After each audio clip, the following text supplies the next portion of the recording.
রব্বানা আতিনা ফিদ দুনিয়া দোয়াটি অত্যন্ত বরকতময় একটি দোয়া। এটি মূলত পবিত্র কুরআন থেকে নেওয়া এবং মহানবী সাল্লাল্লাহু আলাইহি ওয়াসাল্লাম এই দোয়াটি সবচেয়ে বেশি পাঠ করতেন।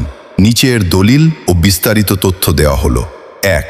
পবিত্র কুরআনের দলিল। এই দোয়াটি পবিত্র কুরআনের সূরা আল বাকারাহের ২০১ নম্বর আয়াত। আল্লাহ তাআলা ইরশাদ করেছেন, ওয়ামিনহুম মান ইয়াকুলু রব্বানা আতিনা ফিদ দুনিয়া হাসানা ওয়া ফিল আখিরাতি হাসানা ওয়াকিনা আযাবান নার।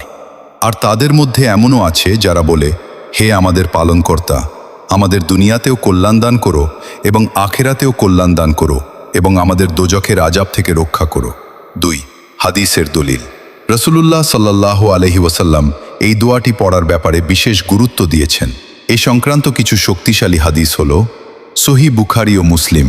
আনাস রাদিয়াল্লাহু আনহু থেকে বর্ণিত, তিনি বলেন, রাসূলুল্লাহ সাল্লাল্লাহু আলাইহি ওয়াসাল্লাম অধিকাংশ সময় এই দোয়াটি পাঠ করতেন। সহিহ বুখারী হাদিস নং ৬৩৮৯, সহিহ মুসলিম হাদিস নং ২৬৯০।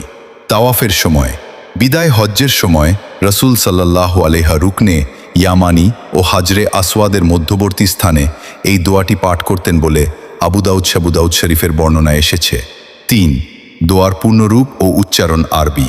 রব্বানা আতিনা ফিদ দুনিয়া হাসানাতাও ওয়া ফিল আখিরাতি হাসানাতাও ওয়াকিনা আযাবান নার।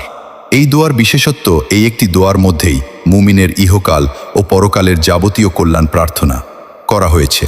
মুফাসসিরিনদের মতে দুনিয়ার কল্যাণ, নেক হায়াত, সুস্থতা, হালাল রিক এবং নেক সন্তান।